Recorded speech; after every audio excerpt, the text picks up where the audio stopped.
তো বন্ধুরা দেখো, আমরা চলে এসেছি পুরো একদম বরফের পাহাড়ের মধ্যে। চারিদিকে শুধু বরফ আর বরফ, বরফ আর বরফ। কি দারুণ লাগছে দেখেছো? দূরের ওই পাহাড়গুলোতেও কতটা করে বরফ জমে আছে। দূর থেকে মনে হচ্ছে ছিটে ফোঁটা বা অল্প অল্প স্তূপ জমে আছে, কিন্তু ওখানে যাওয়ার পরে ঠিক এই রকমই বরফ দেখা যাবে এক একটা জায়গায়। তো চারিদিকে প্রচুর প্রচুর বরফ, কি যে ভালো লাগছে কি বলবো। আর আমার লাইফেরটা ফার্স্ট টাইম আমি এসছি নাথুলাতে। এর আগে কখনোই আমি এরকম সামনে থেকে এত এত বরফ বা এত এত কোনো দিনই আমি দেখিনি, বা সেরকম কোনো জায়গাতেই আমার যাওয়া হয়নি।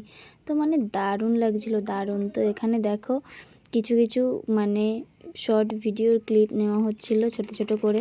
আর আমি তো ভিডিওগুলি মারো, ফটোগুলি মারো, নিজের মতন করেই সব কিছু নিয়ে খেলতে দারুণ ব্যস্ত ছিলাম। নিজের থেকে এত ভালো লাগছিল কি বলবো। আর বর ক্যামেরা ধরে আছে, আমি যে ক্যামেরা ট্যামেরা বাদ দাও, বরফ নিয়ে ছোড়াছুড়ি খেলি চলো। তো এই হচ্ছিল আমাদের কাজ।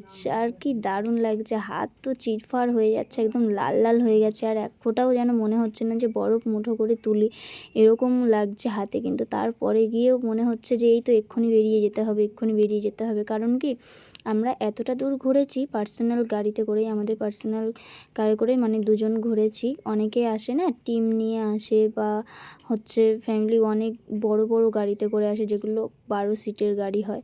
তো আমরা কিন্তু ওই দুজনের বা চারজনের যে সিটের যে কারগুলো, 4 চাকা, ওইগুলোতে করেই আমরা দুজন মিলে ঘুরেছি। আমাদের আদার্স কোনো শেয়ারের কেউ নেই। তো এই গাড়িতে আসার পরে এই নাথুলার আগে অবধি আমাদের গাড়িটা ওখানে স্টপ করে দিয়েছে, আর আসতে দেয়নি। এখানে এদের এই 12 সিটের গাড়িতে করেই আসতে হয়েছে।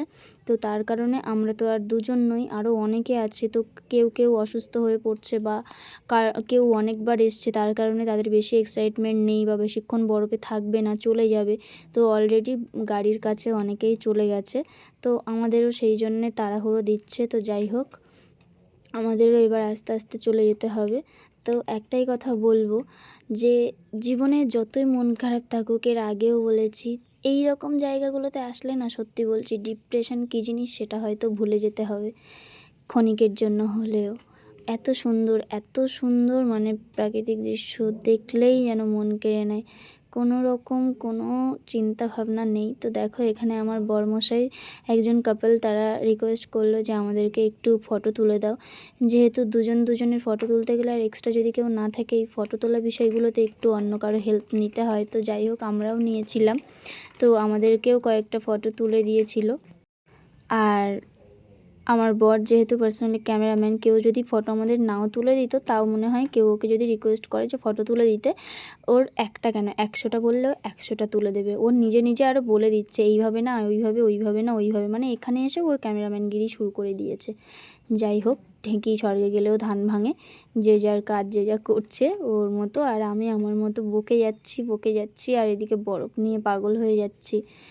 দারুণ দারুণ লাগছে। আমি জানি না এই এই জায়গাটা আর কবে আসতে পারবো। তো এগুলোই, এই ভিডিওগুলোই হয়তো আমার স্মৃতি হয়ে থাকবে, স্মরণীয়। যতবার দেখবো ততবার মনে পড়বে যে হ্যাঁ, এরকম একটা সুন্দর জায়গাতে গেছিলাম। আর আমরা না অনেক অনেক ভরে গেছিলাম, যার কারণে এতটা ফাঁকা পেয়েছি, আর একটু পরিষ্কার পেয়েছি। আর আমার মনে হচ্ছে, আমার ধারণা, এখনই যতটা নোংরা নোংরা, বরফগুলো কিন্তু উপর থেকে মনে হচ্ছে ভীষণ সাদা, কিন্তু ভিতরে কিন্তু প্রচুর নোংরা আছে।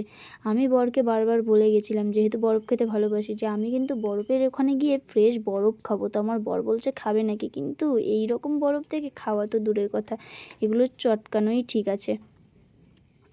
তো দেখো, আমি অনেক মাতামাতি করেছি, আমার বরের ক্যামেরাম্যানের পালা শেষ হয়েছে। তো সেও এবার এখানে কিছু ভিডিও টিডিও তুলবে বলে বলল। তো আমি বললাম ঠিক আছে নাও। অনেকে তো বরফে এসে পেঙ্গুইন বানায়, অনেক কিছু বানায়। তো আমাদের তো খালি হাত, তো এই গ্লাভস না পরে, কিছু না পরে কি বানাবো জানি না। তো চলো, আমি একটা ঢিবি টাইপের একটু বানাই। তো দেখো, সেগুলোই বানানোর চেষ্টা করছি। আর হাত এদিকে কথা বলছে, কি বলবো, পুরো লাল হয়ে একদম জ্বালা ধরে গেছে, দেখতেই পাচ্ছ। আর বরফ না ছুলে ভালো হয়। তো বরমশাই কী করেছে, আমার ট্রাইপডটা ওখানে বরফের মধ্যে গুঁজে দিয়ে বলছে, এই দেখো, আমাদের আর লাগবে না কাউকে হেল্প। তো বলে এবারে ও এখানে এসে এগুলো করতে ব্যস্ত। আমি একটা পেঙ্গুইন বানাচ্ছিলাম, সেটা ওর সহ্য হলো না, ও এখানে এসে বরফ দিয়ে ভর্তি করে দিচ্ছে। আর সত্যি কথা বলতে এই বরফগুলোতে কষ্ট হচ্ছিল, হাতে তো নিচ্ছিল, কিন্তু পায়ের মধ্যে যখনই ঢুকে যাচ্ছে, ও মাই গড, মানে একদম কি বলবো। এবারে দুজনের হাত টাতগুলো দেখিয়ে দিয়েছি, দিয়ে বলছি নাও তুমি একটুখানি। আমার বরের কীর্তিটা দেখো শুধু একটু। ও বলছে আমি এখানে একার মতন একা রিলস বানিয়ে নিই, ভিডিও বানিয়ে নিই, সব কিছু করে নিই। আমি বলছি হ্যাঁ অবশ্যই, আমিও একটু শুয়ে রিলস ভিডিও সব কিছুই বানিয়ে নিই। তো দেখো আস্তে আস্তে কথা বলতে বলতে কিন্তু দেখতে পাচ্ছ এতক্ষণ ওয়েদারটা সুন্দর ছিল, আস্তে আস্তে আবার মেঘ এসে ঢেকে যাচ্ছে। এবারে হয়তো যে টুরিস্টরা আসবে, আমরা আসার পরে কিন্তু পিছনে 100খানা গাড়ি জ্যামে আটকে আছে এখনও।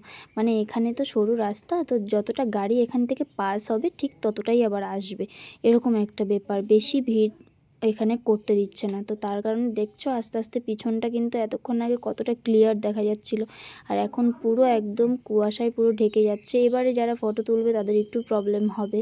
তো যাই হোক, আমাদের আস্তে আস্তে এবার এখান থেকে বেরিয়ে যেতে হবে।